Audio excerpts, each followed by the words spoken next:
but it is better than just a plain vanilla moving average. Okay?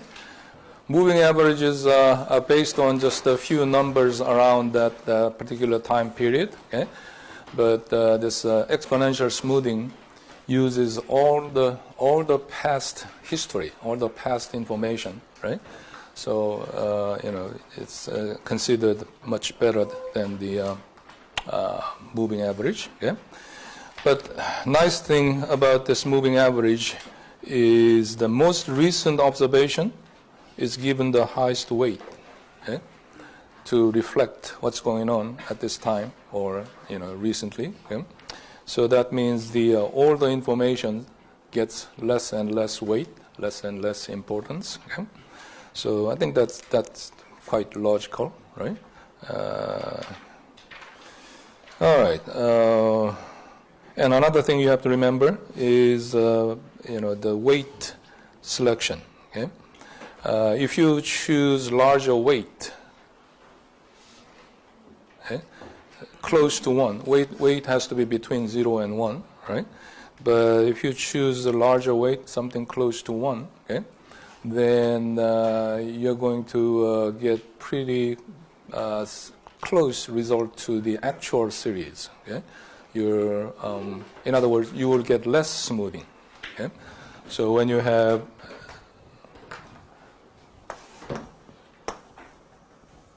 actual series going like that, right?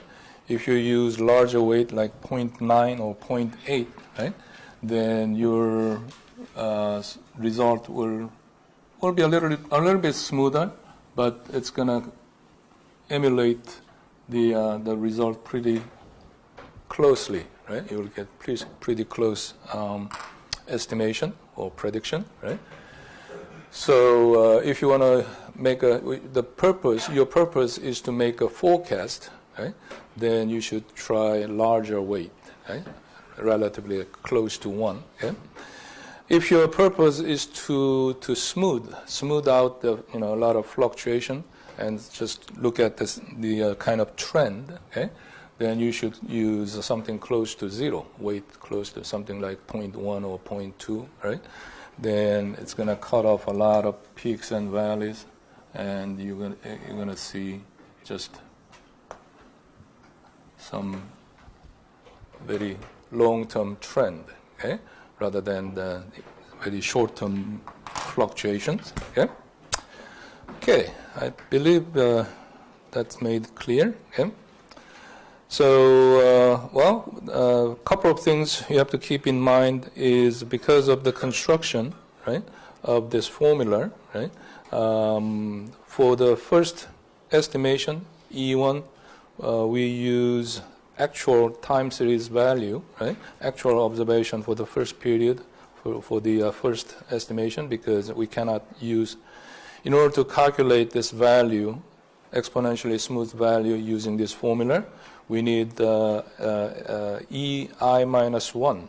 That means we need exponentially smooth value for the one period prior to the current period, which we don't have, right? So we just use first observation for E1. Okay? And then for the forecast,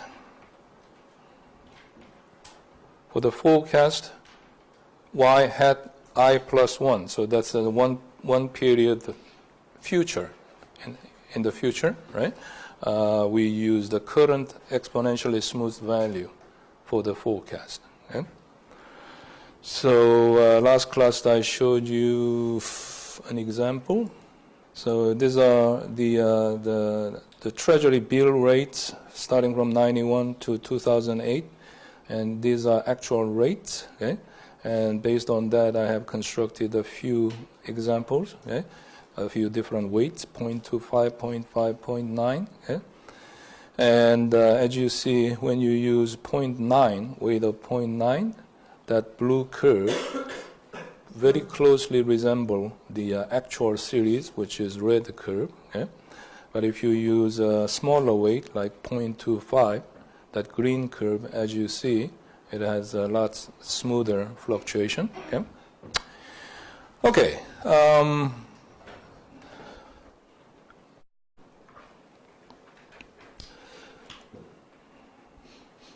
There is a Excel function in data analysis which you can use to create this exponentially smooth values. Okay? It's just like before. Let me show you quickly. Very easy to use.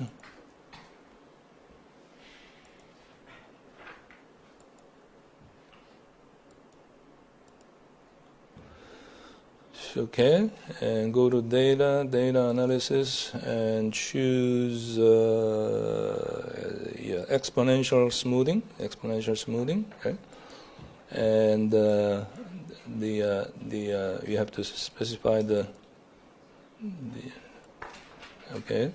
value. Just highlight the actual series. You can include the label. Okay. And click label here. Here, this is called the damping factor. Well, you have to specify your weight, right? But in Excel, instead of specifying actual weight, you have to say damping factor. Here, if you look at English version, it will say damping factor. Damping factor is 1 minus W instead of W. Instead of weight. Okay. All right. So just in case you want to use 0.25 as your weight, you're going to say 0.75, right? 1 minus weight, and just specify the output area. Let's say here. Okay. And let's try. Let me show you what happens. This is a graph print. Yep, graph. Yep. All right. So here, if you look at this, compare these numbers: 5.38, 4.8925. Those are the numbers, the exactly same number. Here I specified the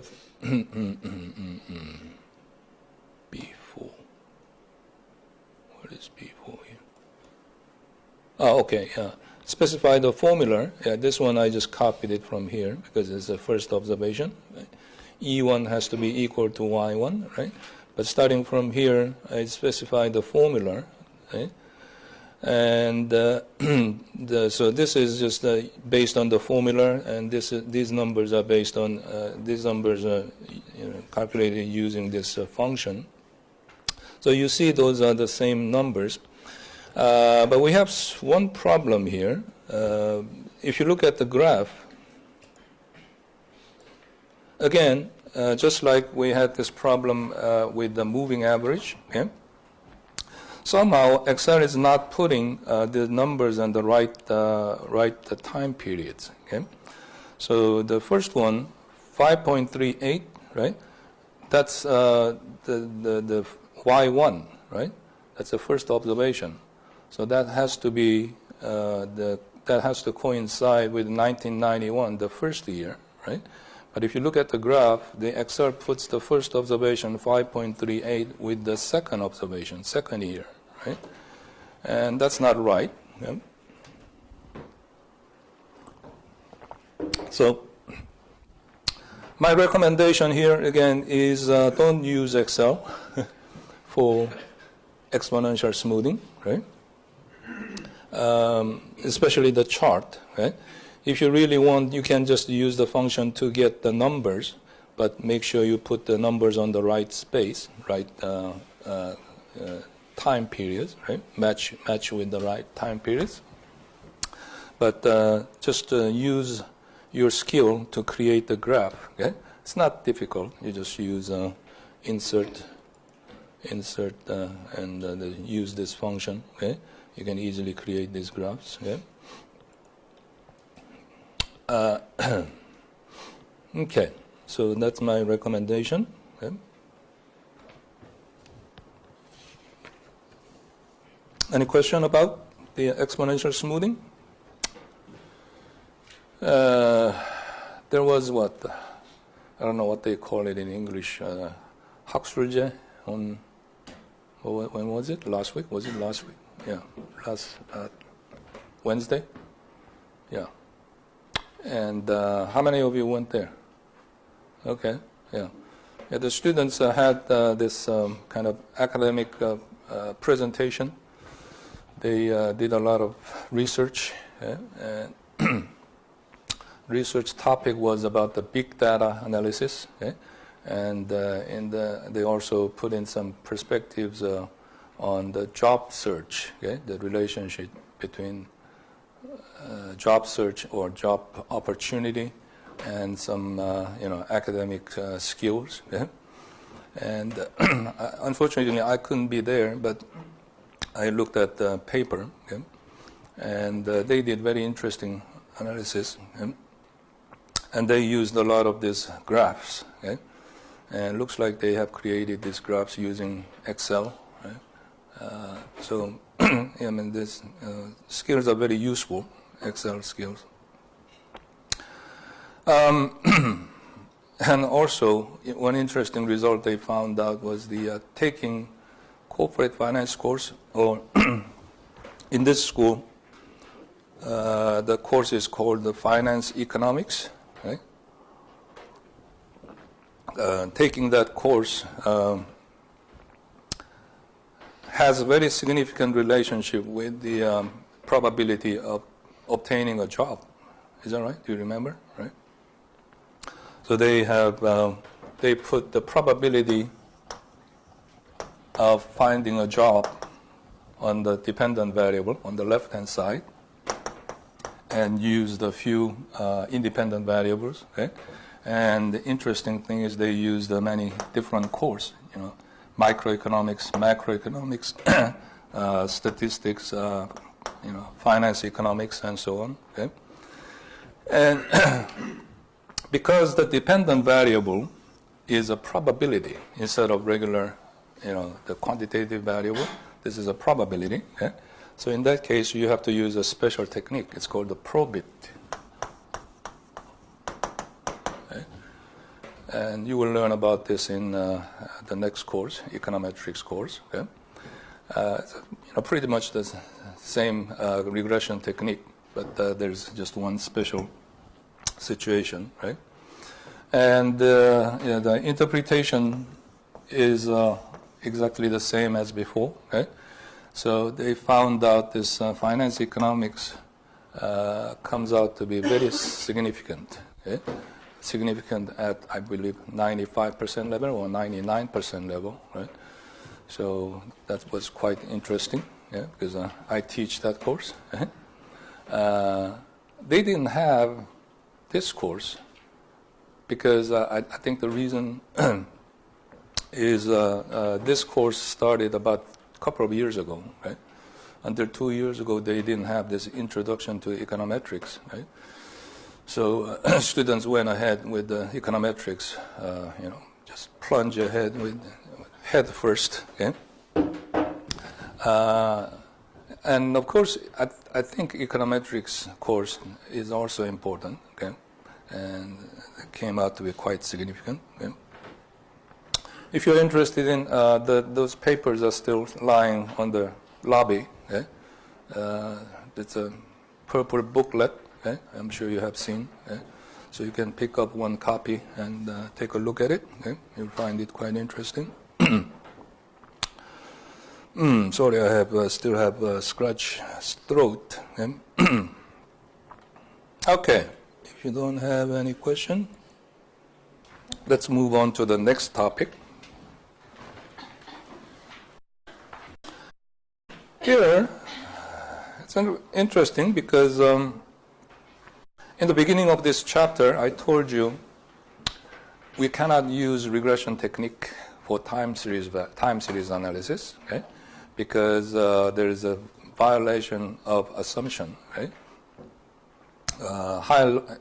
When you're dealing with time series data, okay, it is highly likely that you will have serial correlation, because your data are sequentially collected, okay, the 2000, 2001, and so on. So many times we have this, cyclical pattern or seasonal pattern, okay, and that means your errors will be serially correlated. Okay? So I told you that that's why we have this special time series technique, right? But here, I'm telling you to use the regression analysis, okay? Because you can use regression analysis to figure out the trend, okay? If your purpose is to just to look at the trend, right? Long-term trend, right? Then it doesn't matter, right? Because what you want to find out is kind of long-term trend, okay? And based on the actual series, you can figure out what is B0 plus B1 X or time, okay? And you can even use this equation to make a prediction, right, for the future, right? Say 20 years later, right? You can make a prediction. But you have to understand that this predicted value is good only for the trend, right? You cannot use this equation to make actual forecast, okay? Because we have time series data, okay? So if your time series data fluctuate like this, right, then there may be a significant gap between the actual Y value and the trend value, okay? So again, you can use the regression analysis only for the trend, if you want to figure out the trend, okay? If that's your purpose, okay? And you know how to do that, okay? So we don't really need any explanation here, okay? And as I said, if you want a prediction, if you want to forecast the trend, the future trend, okay, you can use that, okay? But you have to understand, again, this is not, your predicted value is not actual forecast for the time series value, only for the trend. Okay? Well, what if you have nonlinear trend? Okay? So if you suspect, right, the trend is not straight line, but long-term trend goes something like this, okay? Then what are you going to do to figure out the trend? Okay? Well, we already talked about the including higher order term, right, to accommodate that kind of curvilinear relationship. Okay?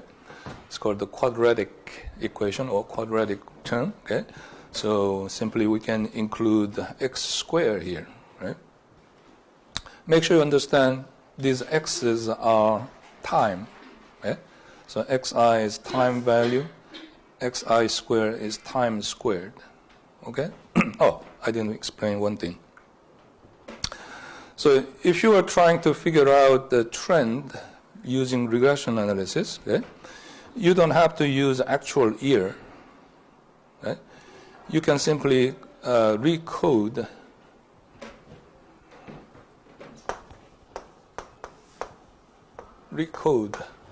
It's a similar thing as transformation, right? You simply change the number, okay, and make it a simple number like 0, 1, 2, 3, 4, 5, 6.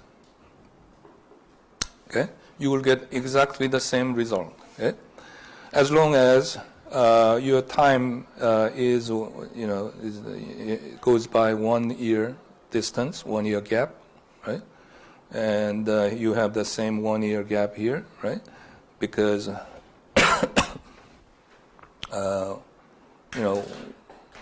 what you're trying to do is figure out the relationship between x and y here, right?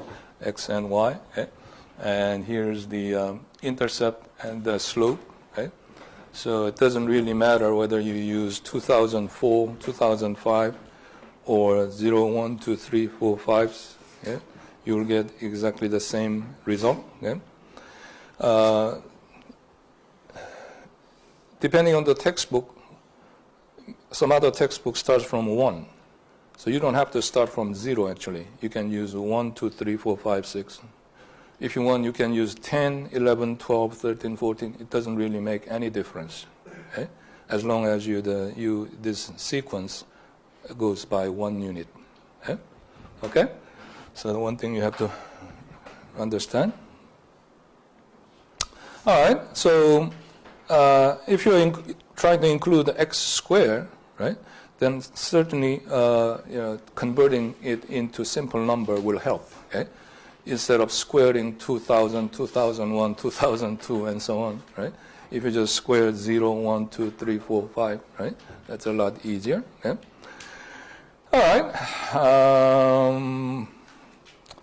So sometimes you wonder whether straight line is better or curvilinear line is better, right?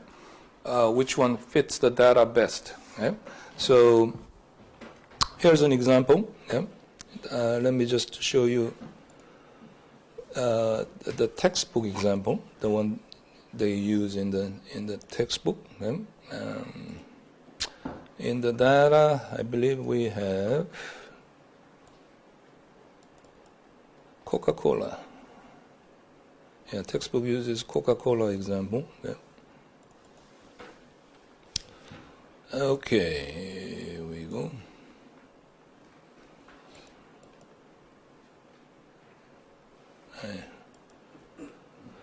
All right, so these are revenues of Coca-Cola in 1995 and so on. Look, I believe these are in billions of dollars, 18 billions, 18.5 billion, and so on. Okay? So you can simply recode these years into 0, 1, 2, 3, 4, and so on, right? And if you want to find out the trend, you know what to do. You can simply go to data analysis, go to regression analysis, specify the dependent variable and independent variable, okay? And we included the label, okay?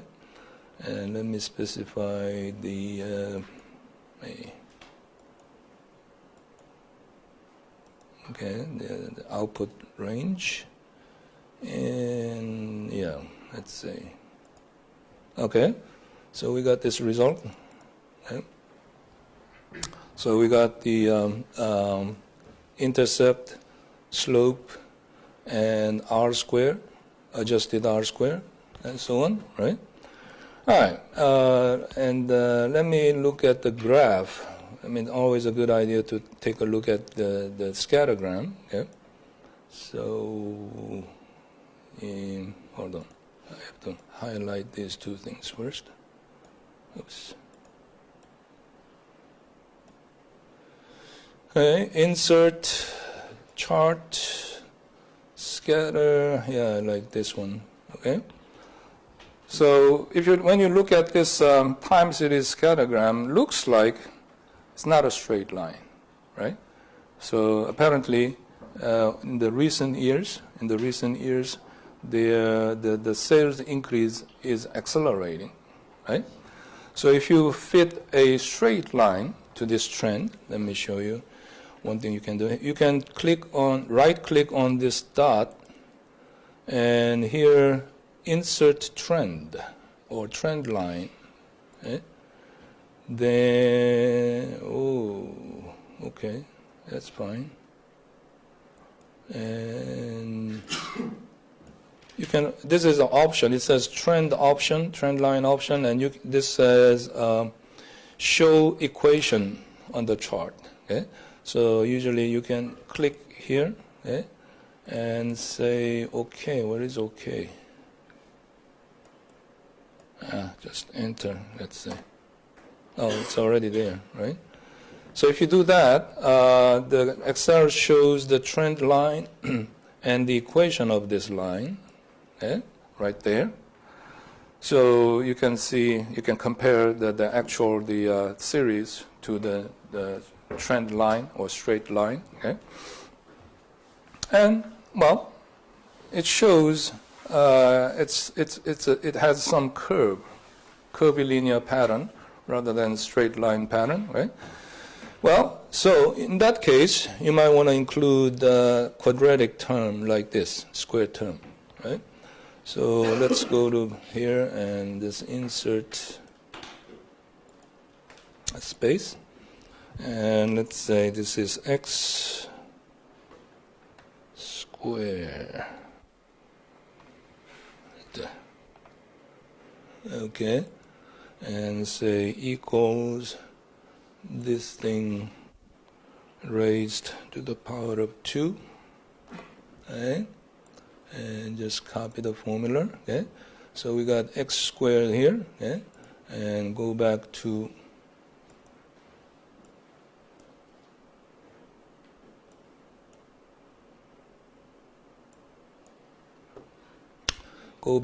the regression analysis and just include both variables. Okay, and change the output range. Okay, let's see. Oops, what happened here?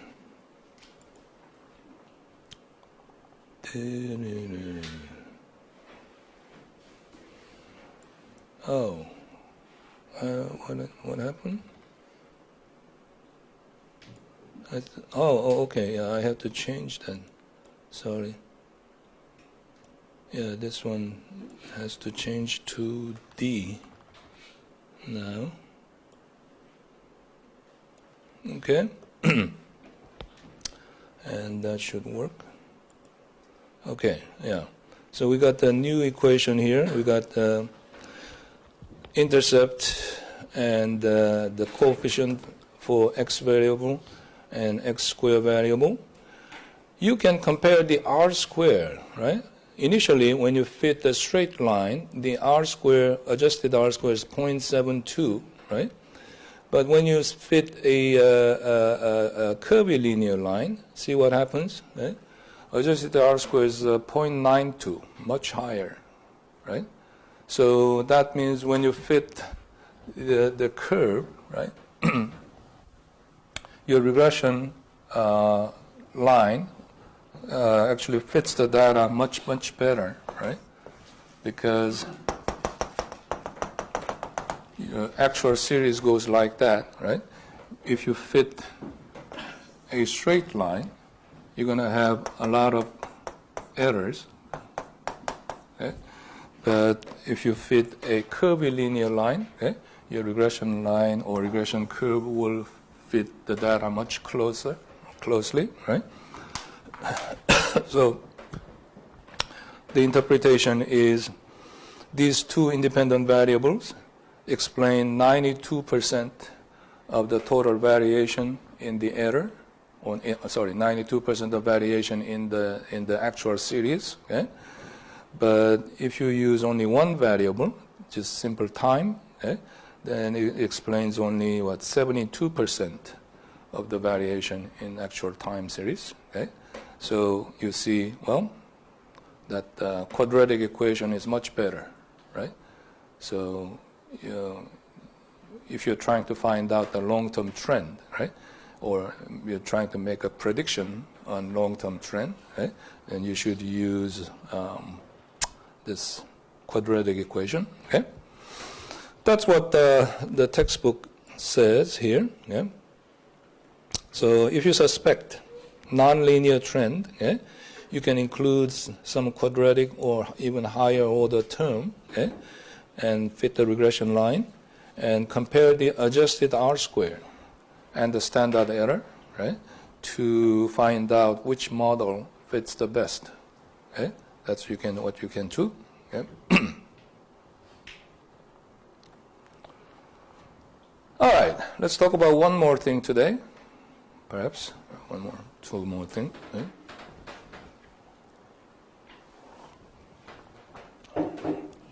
This is a very interesting technique, especially in business and economics. Okay? Many times, well, the first thing you learn in finance economics or corporate finance or any finance course, okay, is time value of money. Have you ever heard of time value of money? Okay? Time value of money, it means $1 today is better than $1 tomorrow. Okay? Why is it? Why is $1 today is better than $1 tomorrow? What do you learn in finance? Because we can use it. You can use it? Use it for saving or Investment, investment. right. Saving or investment, right? If you just simply use it, it doesn't make any difference. You can buy $1 candy today, $1 candy tomorrow, right? It doesn't make much difference, right? But if you invest it or save it, right, then you earn interest, right, on that money, right? So that's why dollar today is better than tomorrow, yeah? And then you're going to learn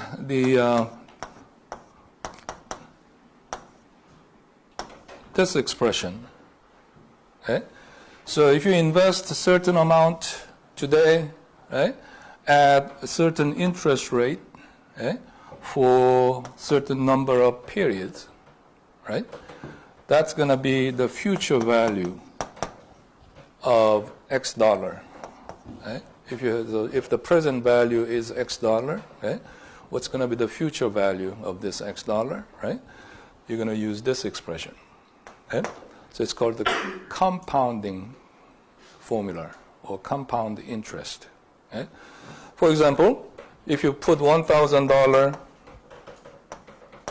to the bank today, okay, and let's say bank pays 5% annual interest. Okay? So next year, 1 year later, right, the value of your money will be 1,000 times 1.05, right, or $1,050, right? Okay? If you just keep that money for another year, right, then this entire money amount will earn the interest, another 5% interest, right? So it's going to be 1 plus 0.05, right? Okay? So you're going to earn 5% interest on the entire amount, okay? And so on, okay? So if you keep it for n years, right, then the future value at that point would be this, 1 plus 0.05 to the power of, say, 5 years or 10 years, whatever, right? Okay? So what that means is your money is growing at a constant rate, growth rate of growth. Okay? So this 5% is rate of growth. Okay?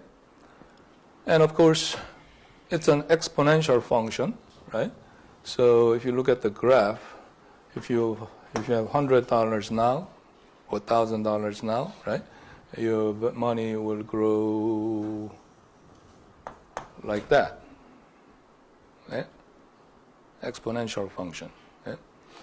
So maybe I didn't show that in this class. I showed that in finance economics class. Okay? It's very important for you to start saving early. Okay? As soon as you graduate, get a job, okay? Open an retirement account, okay? And start saving, right? Of course, you know, when you're young, when you're fresh college graduate, right, you may not earn a lot of money, right? And you may not have a lot of money to save, right? But even, you know, $50 and so on, right? Just save a little bit and, you know, put it in the retirement account, right? Because, right, this number of years is a lot important than the actual amount of money that you put into account every period, right? So you can compare, there's an interesting video, right? Very short, maybe 2-minute video you can watch. Okay? It's importance of saving early, okay? And that's, you will realize. Okay? All right, so here, that's the, this is what we're seeing here. So in economics, your company may have some a constant growth rate in the sales, okay? Or this is another situation, you can imagine your investment, right? If you put some money in the investment account. In macroeconomics, you will learn about the monetary policy, okay? And towards the end of the semester, you will learn about the Fed policy, Federal Reserve policy on monetary growth, monetary supply. Okay? And there are a few different views, classical view and Keynesian view and so on, right? There are people called monetarists. Okay? And that's pretty recent view. Well, when I say recent, about last 30 years. Okay? But the current, a lot of economists agree that changing the monetary supply frequently is not a good idea. Okay? So they try to fix the supply of money increase at constant level. Okay? So they simply say the general rule is if you think economy grows at certain percentage, say 3% annual rate, right? Then it's a good idea to just let the money supply increase at the same percentage, at 3%, right? So then you can figure out what's going to happen in the future. Your money supply, current money supply, 1 plus 0.03, okay? So what's going to be after 10 years, okay? You can easily calculate that figure, right? So that's the idea, right? All right, so we have this nonlinear trend model. We've seen this equation before, and when we were discussing the log transformation a few weeks ago, okay? And we have beta naught times beta 1 to the power of x, and this error term multiplied, okay? So in order to estimate regression line or regression equation, right, you convert them into, this is a multiplicative model, right? So you convert it into additive model by taking log, right? So if you take a log of the entire equation, you come up with this expression. Excuse me. Right. And then you can estimate this equation, right? So once you estimate the equation, the error term drops out, right? And we have intercept and slope, okay, of this. And of course, x is time, remember, right? In time series, x value is time. Okay? And here, you have to understand this B0, the intercept, the estimated intercept, that's actually the estimate of log of beta naught, right? Log of beta naught, right? And B1 is the estimated value of log of beta 1, right? So how can you find out beta? Okay? You have to take anti-log. Okay? So here, suppose after the estimation, you came up with this equation, right? 1.2296 as the intercept, 0.0158 as the slope, slope estimate. Okay? So, here.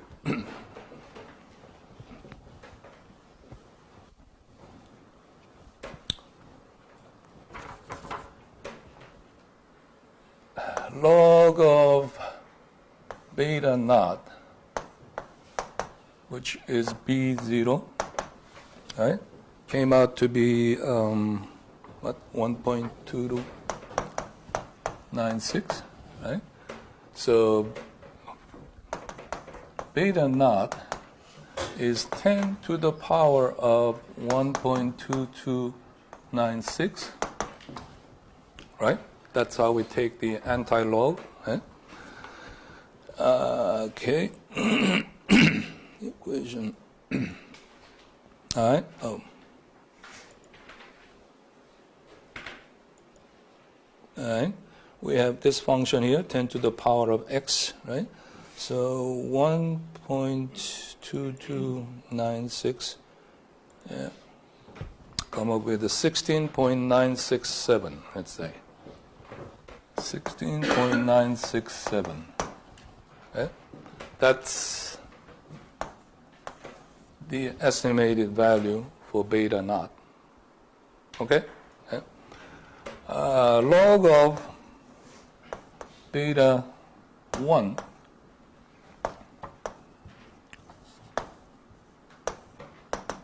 which is B1 comes out to be 0.0158. Okay?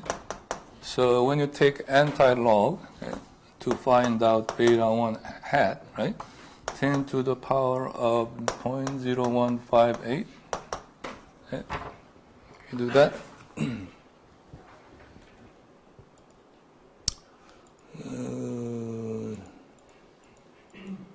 Okay.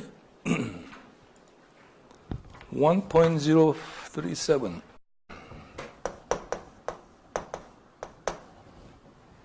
Okay?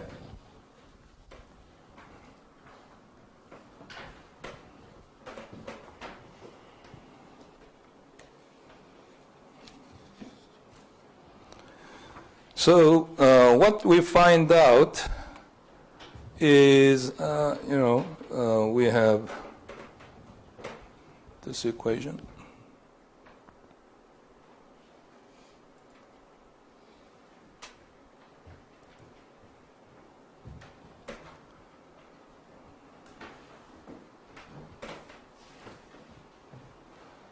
Okay, so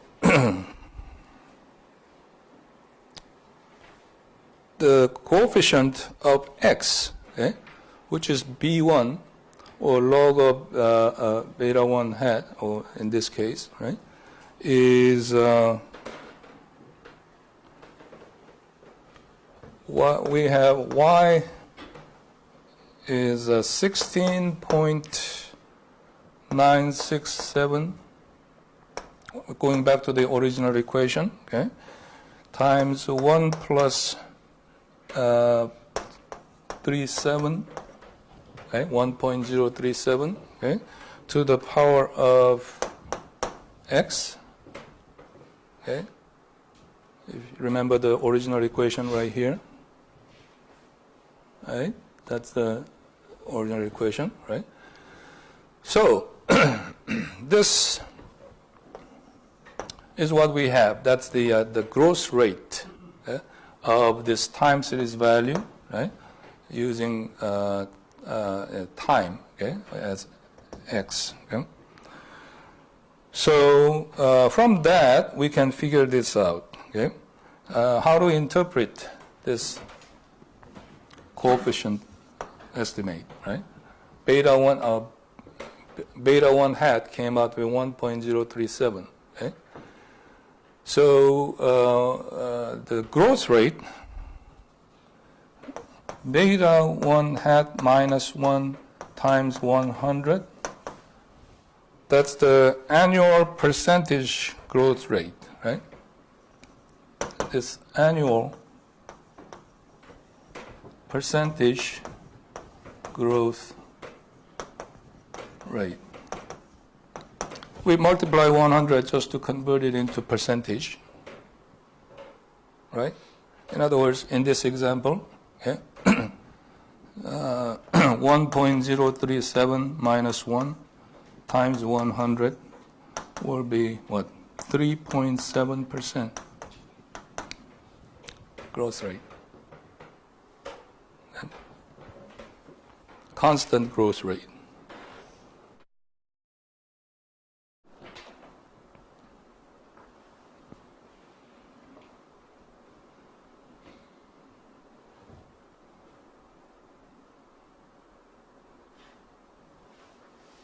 Make sure you understand this,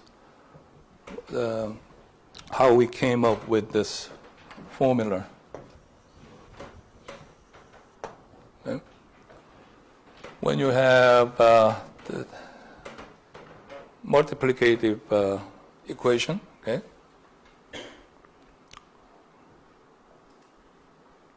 all right.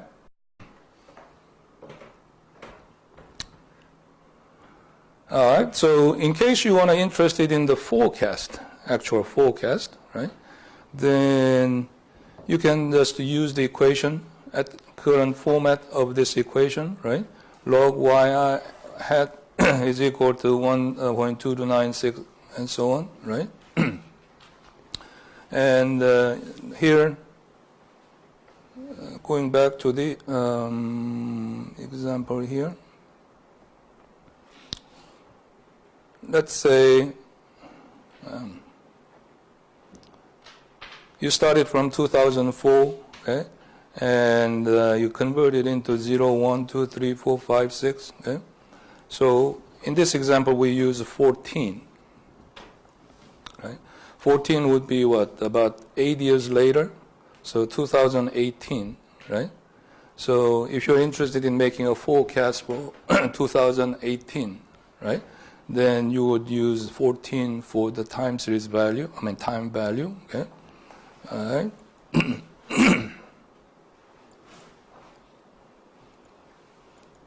So here you just insert 14, right? That's time value in the future, right? And come up with 1.4508. But you have to understand that's log of y I had, right? So you want to find out actual y value. You have to take the anti-log, which means you raise the 10 base to the power of 1.4508, come up with 28.2358, whatever. Okay? Okay? So here, make sure you understand two things here. Okay? First of all, how to interpret this estimation, right? B1. Okay? Once you find the regression equation, right? B1 is the log of beta 1, right? So actual growth rate is beta 1, right? Or beta 1 minus 1, actually, right? So why is it beta 1 minus 1? You can understand it from here, right? Whatever comes up here, right? That's 1 plus the growth rate, right? So in order to find out the growth rate, you have to subtract 1 from beta 1, right? And multiply 100 to convert it into percentage, okay? And then, using that equation to make a forecast, okay? You can do it this way, okay? Okay? There, I'm sure, will be some exercise problems at the end of the chapter, okay? Why don't you try, and you'll get used to this equation, how to use the equation, okay? All right. So, this is a kind of summary. Okay? We've been, in this course, in this class today, okay?